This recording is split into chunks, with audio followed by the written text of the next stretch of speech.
रिकाम्या डब्यात अडकलेलं सत्यप्रेम. त्या जुन्या कपाटाच्या कोपऱ्यात एक लहानसा गंजलेला डब्बा पडून होता. कुणाच्या लक्षातही येत नव्हता.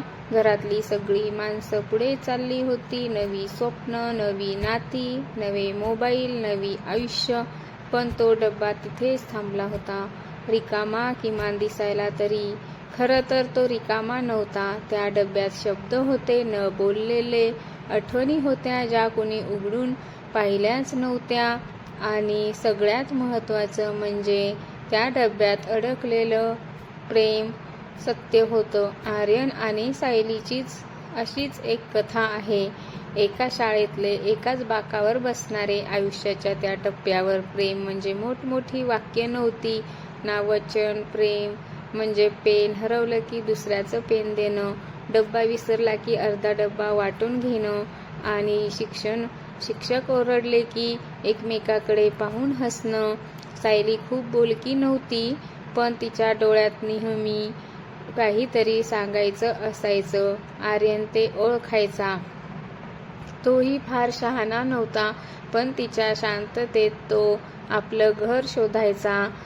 10वी संपली, आयुष्य वेग घेतलं. कॉलेज वेगळं, वाटा वेगळ्या, संपर्क कमी झाला. नंतर बोलू म्हणत म्हणत असेच दिवस निघून गेले. ते नंतर कधीच आलं नाही. एका दिवशी सायलीने कपाट साफ करताना तो डब्बा पाहिला. छोटासा, साधा, आत काहीच नसेल असं वाटून तिने तो उघडला आणि त्यात तिला सापडली एक चिठ्ठी.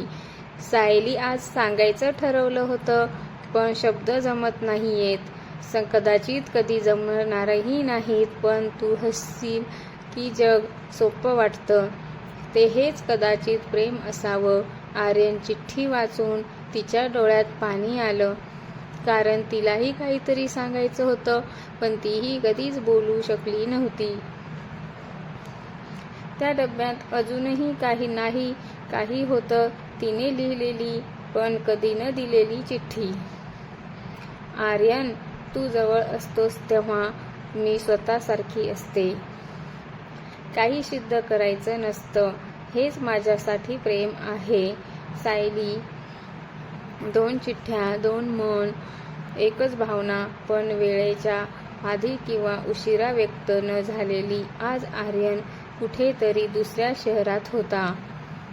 आयुष्यात पुढे गेला होता. सायलीही गेली होती. पण त्या डब्याने तिला थांबवलं. ती समजून गेली.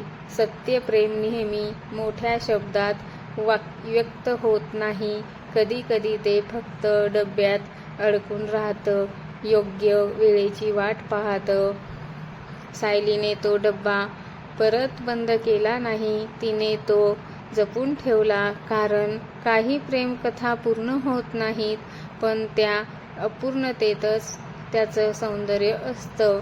आजच्या धावपळीच्या जगात लोक लगेच पुढे जातात. नाती बदलतात, भावना बदलतात, पण कुठेतरी कुणाच्या तरी आयुष्यात असा एक रिकामा डब्बा असतो. त्यात अजूनही सत्य प्रेम जिवंत असतं. फक्त आपण तो उघडून पाहायची हिंमत करतो का, हाच प्रश्न असतो. जर तुम्हाला व्हिडिओ आवडला असेल तर लाईक, शेअर, सबस्क्राईब करा आणि कमेंट करायला विसरू नका. असेच नवनवीन व्हिडिओ बघण्यासाठी बेल आयकॉनला क्लिक करा. धन्यवाद.